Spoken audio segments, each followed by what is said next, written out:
Cœur de patrimoine, Cédric Decoeur. Et on accueille Sébastien Coinon. Bonjour Sébastien. Bonjour Cédric. Pour So We Found, on se retrouve régulièrement dans Cœur de patrimoine pour essayer de s'intéresser à ce monde du non-coté. Pourquoi investir déjà sur cette typologie, on va dire, de boîtes ? C'est une bonne question. Déjà, il faut avoir envie. Ouais. Envie de soutenir l'économie réelle, d'investir dans des choses qu'on connaît moins, qu'on a moins l'habitude d'appréhender. Et puis, la base, c'est qu'il faut quand même rappeler, c'est comme c'est risqué, et on pourra y revenir, ce qui est mieux, c'est quand même d'être, peut-être comme vous, Cédric, propriétaire de sa résidence principale ou déjà investisseur, on va dire, dans l'immobilier. On commence pas par un du peu le non-coté. minimum. On essaye de... Avoir le minimum, une assurance vie, etc. pour soi, pour ses enfants. Et puis après, une fois qu'on a fait ça, on peut aller sur le non-coté, effectivement. Et ça rime forcément avec hyper start-up, avec des boîtes au tout début de leur vie, ou on a aussi dans le non-coté des boîtes qui sont déjà établies et on va y revenir, qui auront peut-être un profil moins risqué. Le spectre est très large, c'est vrai. Il y a du très early, donc amorçage, on va dire, des entreprises qui ont entre 0 et 3 ans, d'autres qui vont être plus matures, évidemment, avec des clients, de la traction, qui vont année après année, même mois après mois, gagner 5, 10, 15, 20, 30% de chiffre d'affaires. Et puis, des bateaux parfois bien lancés, qui ont 5, 10 ans, et qui honnêtement ressemblent peut-être plus à des PME, très souvent, ou des ETI quand elles sont avec quelques zéros de plus, plutôt qu'à la petite start-up du coin avec deux copains ou deux copines dans un garage, quoi. Alors, on a bien compris qu'on est là aussi pour soutenir cette économie réelle, et c'est quelque chose qui est dans le langage, on va dire, des pouvoirs publics, du gouvernement, un souhait vraiment de flécher comme ça l'épargne. Souvent, l'État, lorsqu'il souhaite que le privé, comme on dit, subventionne certaines activités, il offre une petite carotte fiscale. Alors aujourd'hui, on sait que c'est plus tout à fait dans l'air du temps, mais quel est le contexte sur ce non-coté ? Est-ce que quand on investit dans du non-coté, ça veut forcément dire qu'on a, entre guillemets, un avantage fiscal ? Il y a très souvent un avantage. On va y revenir, soit à l'entrée, soit à la sortie. Alors, c'est vrai que c'est moins à la mode. C'est clairement moins à la mode pour toutes les raisons que vous pouvez imaginer. Problème de déficit, les caisses sont vides, on cherche de l'argent ici ou là. Et c'est vrai que la French Tech, elle aussi, va devoir prendre sa part et donc faire son effort. On entend des dents qui grincent ici ou là, des députés qui sont plutôt proches de cette industrie et qui monte au créneau en disant je vais déposer tel ou tel amendement. Pour l'instant, alors je touche du bois, il y en a pas mal chez vous, j'en profite Cédric. Côté investisseur, on ne semble pas touché. Alors, c'est peut-être du coup l'occasion de soutenir ces entreprises parce que pour le coup, eux, les entrepreneurs, les startups, les PME qu'on évoquait, PME du digital, du numérique, a priori, vont être touchés d'une manière ou d'une autre, avec moins d'allègements, voire carrément plus d'allègements, parfois sur des charges patronales, sur des aides, etc. Donc ça va être, disons-le, dès 2025, plus compliqué pour elles. Mais en revanche, c'est vrai que sur le volet investissement, à ce stade, c'est pas du tout sur la table. On pourra toujours en bénéficier. Donc, on peut le détailler si vous voulez. Alors, justement, il y a des noms. Enfin, je veux dire, quand on est en immobilier, on parlait du Pinel, on a parlé du Besson. Enfin, bref, en IMO, il y a souvent un logo. C'est le cas aussi. Enfin, il y a un nom, une tête de liste, un attrape. Alors, à la sortie, je dirais, il y a le PEA, PME. Vous en avez sûrement entendu parler. Pour le coup, c'est pas un nom propre, ni une injure, mais il est hyper pratique parce qu'on peut mettre effectivement, et ça, on le sait pas toujours, du non-coté. Donc, des entreprises qui sont pas listés sur Euronext ou sur Wall Street. Et c'est quand même vachement intéressant puisque du coup, je ne paierai pas, je peux mettre jusqu'à 150 000 euros et je ne paierai pas de plus-value à la sortie. Voilà, je ne paierai pas de plus-value. En revanche, je paierai toujours mes prélèvements sociaux. Ça, je ne peux pas y couper. En revanche, dès l'entrée, si vous cherchez des noms propres, ça risque de vous parler comme à moi. Il y a le dispositif IR-PME, dit Madelin, à la fin des années 90, qui s'est transformé aussi, qui a été étendu après à l'ISF, quand ça existait. Ça a été supprimé depuis, comme vous le savez. Donc, l'ISF PME. Et aujourd'hui, on a donc, et ça vous permet, on va dire, de réduire votre IR de 18%, toujours dans la limite des 10 000 euros, la fameuse niche fiscale classique. Et aujourd'hui, depuis le 1er janvier 2024, on a jusqu'au 31 décembre, ça pour le coup, ça ne changera pas, le dispositif IR, toujours donc pour impôt sur le revenu, Jeune entreprise innovante, donc JEI, où là, on va pouvoir, l'investisseur particulier peut réduire son impôt sur le revenu de 30 à 50%, oui, hors niche des 10 000, jusqu'en 2028. En tout cas, jusqu'à la fin de l'année, ça c'est sûr, mais le dispositif, il est fait pour vivre. On verra jusqu'en 2028. Et là, c'est vraiment game changer en mauvais français, puisqu'on va pouvoir réduire son impôt sur le revenu de 50 000 euros si on investit entre 100 et 150 000 en fonction de la cible, j'ai envie de dire, de la start-up, si elle est plus ou moins innovante.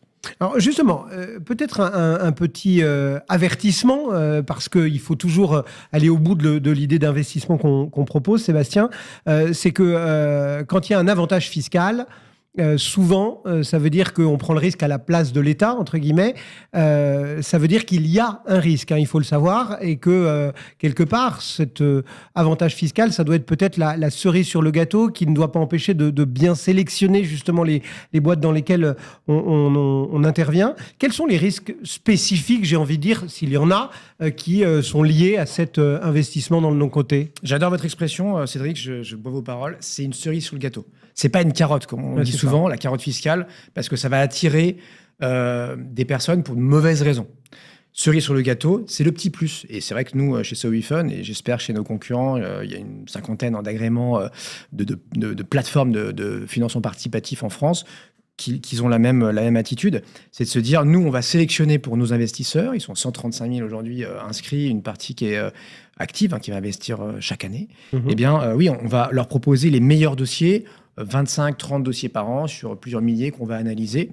Donc, on est quand même très sélectif. Et c'est c'est là-dessus que nous, on fait notre marque, notre différenciation en disant, on le fait. Déjà, effectivement, on fait cette due diligence. Donc, on va soulever le capot pour voir où est-ce qu'on en est. Si c'est est-ce que tout le monde n'est pas non plus apte à aller décortiquer un business model, un bilan, de comprendre les ressorts de telle et telle entreprise qui démarre. Et nous, on fait un double tampon parce qu'en plus, on demande souvent à nos entrepreneurs, à nos clients qui sont des startups, d'être elles-mêmes déjà financées par des fonds. Des fonds VC, des family office, la BPI, etc. Donc, on va dire une double sécurité. Il y en a d'autres qui ont déjà regardé. Exactement. Et du coup, effectivement, une fois qu'on a fait tout ça, le risque, il faut le rappeler. 1, j'investis que ce que je peux perdre. 2, effectivement, il y a ce risque en perte en capital partiel ou total. Et le troisième, qui n'est pas le moins important aussi, là c'est tout le private equity, tout le non-coté, c'est ce risque d'illiquidité où, contrairement à une action L'Oréal, BNP, Total, que sais-je, c'est pas moi qui décide de vendre à la minute M, à l'instant T. Il faut une occasion de liquidité. Et très souvent, l'horizon, il est plutôt à 5, 6, 7 ans qu'à quelques mois.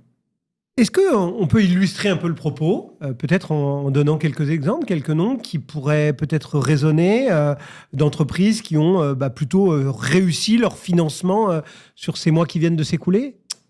Chez SoWeFund, on a eu Campsider cette année, donc qui est une marketplace qui vous permet d'acheter et de vendre du matériel sportif, qui a fait une très belle levée communautaire. On a eu Pixmania, c'est peut-être un nom qui vous parle. Comeback, donc notamment de Jean-Émile Rosenblum, qui non seulement vend des téléphones, du matériel informatique, mais aussi le reconditionne près de Paris à Levallois. Donc c'est 150, 200 000 téléphones qui vont être encore cette année reconditionnés. Donc on leur donne une deuxième, voire une troisième vie. Et puis, Mon Petit Placement, qui est une fintech qui propose à ses clients de chaque mois mettre 100, 200, 300, 500 euros de côté et de l'investir sur un PER, sur une assurance vie. Et là, ils ont crevé tous les plafonds en levant plus de 4 millions d'euros en seulement 3 semaines, ce qui était quand même une belle prouesse. Mon Petit Placement qu'on connaît bien sur Radio Patrimoine. Ils sont déjà passés dans Cœur de Patrimoine et on les reverra bien évidemment. Cet avantage fiscal, pour en terminer avec, puisqu'on a parlé du risque, on a parlé un petit peu de ses réussites, c'est juste, comme on le disait, la cerise, il est très important. Il contribue vraiment au rendement, à la réussite quand même d'une opération d'épargne dans ce monde du non-coté. Effectivement, ça va permettre de diversifier, donc on l'a dit, ses actifs. C'est l'occasion aussi de profiter d'opportunités parce qu'on a énuméré les risques de perte partielle ou totale, d'illiquidité, etc. Mais face à ça, on peut avoir de très beaux multiples qui ne sont pas proposés dans d'autres classes d'actifs. Et puis évidemment, toujours l'aventure humaine de se dire j'ai accompagné telle entreprise, j'ai eu un coup de cœur, je connais l'entrepreneur ou je l'ai écouté sur une vidéo, sur un webinar. Et j'ai envie d'y croire. Je trouve que ce qu'elle dit, ce qu'il dit, je suis complètement en phase. Et de me retrouver pour quelques centaines d'euros, quelques milliers d'euros embarqués et aussi comme partenaire, entre guillemets. Partenaire, ambassadeur, consomme-actionnaire aussi, le terme est parfois utilisé. On voit que ça fait vibrer beaucoup de gens. Et c'est qu'un début. Alors, c'est une industrie récente qui a une petite dizaine d'années, Mais si en plus l'État peut non pas flécher, mais dire voilà, vous prenez du risque et on va soulager un petit peu votre impôt sur le revenu. Et là, c'est vrai que c'est le moment, puisque jusqu'au 31 décembre, si on le fait au 31 décembre de cette année, ça sera pris en compte pour les impôts qu'on paiera au printemps 2025. Eh bien voilà un petit peu de pistes, de clés de réflexion pour alimenter votre patrimoine dans le non-coté. Merci beaucoup Sébastien d'être passé. Beaucoup, Sébastien Cédric. Coinon et So We Found dans Cœur de patrimoine.